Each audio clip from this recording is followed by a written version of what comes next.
Hey, it's Gabe with API Nation. Today I'm going to show you how you can connect Outlook to a LeadConnector so that all those contacts you have in Outlook and any contacts you get in your database can automatically be shared back and forth. You can use these two apps together seamlessly, and you can cut down on your data entry by at least half. It's going to make you way more productive so you can focus on deals. Let me show you how to set this up. It's super easy. First thing you're going to do is go to apination.com, and there you're going to see a button here. It says Discover Connections. Click on that button. And then you'll see a bunch of different apps: productivity, marketing, real estate. I'm just going to scroll on down till I get for O for Outlook. There it is. I'm going to click on that. And it's going to show me all the apps I can connect to Outlook to automate. And there we'll see LeadConnector. But if you're using any of these other apps, Zillow, Thanks.io, Real Geeks, KW Command, even something like Google Contacts, you can make sure your contacts are always in sync between these two apps. Let's click on LeadConnector, and then we can make this connection.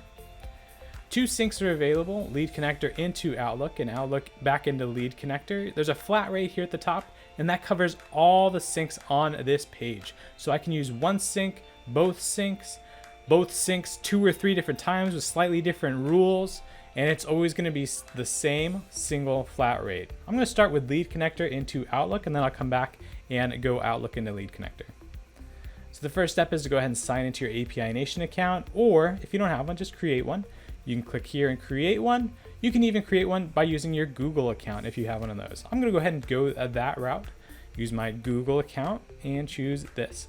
There we go. So we've created a API Nation account, and now I'm going to connect LeadConnector. Hit the big button. Takes me out to my accounts through LeadConnector. I'm going to choose the one I have access to, and that's going to connect it. Now it's connected. You can see I can select it for my sync. Great. And we're going to do a similar thing with Outlook. I'm going to hit connect. It's going to take me out to Outlook to sign in. I'm already signed in on the browser. It's going to use those credentials. All right, and now we're going to set up these syncs. So a couple options here. Do I want to send everybody from my database into Outlook, or do I just want to start sending people today going forward? Totally up to you. If you need it to get all caught up, you have a bunch of people that you want entered in Outlook, go ahead and check this box. Otherwise, just uncheck it, and then people will start going in from today going forward. As they arrive in Outlook, do you want them placed in the default folder? Do you want to place in a folder called LeadConnector that you've created beforehand? Totally up to you. I'm going to go ahead and put them in the LeadConnector folder. That way I can just keep them a little bit separate, a little segmented. I can know who is who. And then if there's a double, do I want to overwrite the information in Outlook or just fill in any blank fields?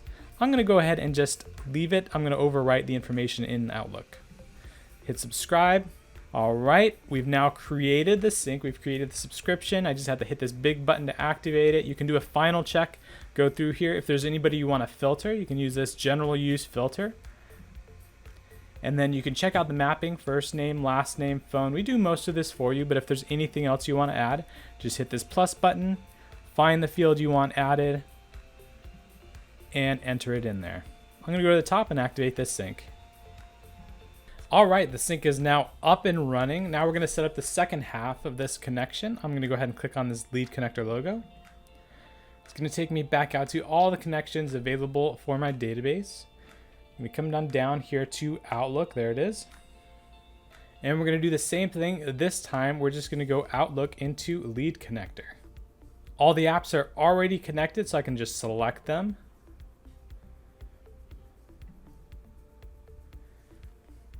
And now I'm going to set up this sync. Again, I can choose the folder. By default, it's just going to send everybody over. But if you want, I'm going to choose that LeadConnector folder. This way I have to put somebody into that folder to get them to sync into my database. It's a nice control, so I just don't have every single contact in my email getting added to my database. Instead, I have to be a little bit of intentional, and I can keep my database nice and pristine. So this looks good. I'm not going to overwrite the information. I just want to fill in the blanks. Hit subscribe. All right, final check. This all looks great. Anything else I want to add in mapping, I can go ahead and do that. Let's pull that phone number over. Mobile phone. Let's see if there's a company name. Company, perfect. All right, let's go to the top and activate this sync. All right, now I can click on my syncs, and I'll see I have 2 syncs running: LeadConnector going into Outlook and Outlook going back to LeadConnector. So that's it. Outlook is now connected to a Lead Connector. All my contacts from Outlook that I want are getting automatically added to my database. So I can start sending them emails, texts, phone calls, put them on a plan for follow-up, and start pushing those contacts to become deals. If you have any questions or need any assistance, give us a phone call, shoot us an email. We're API Nation, connecting the world's applications. We love doing this stuff.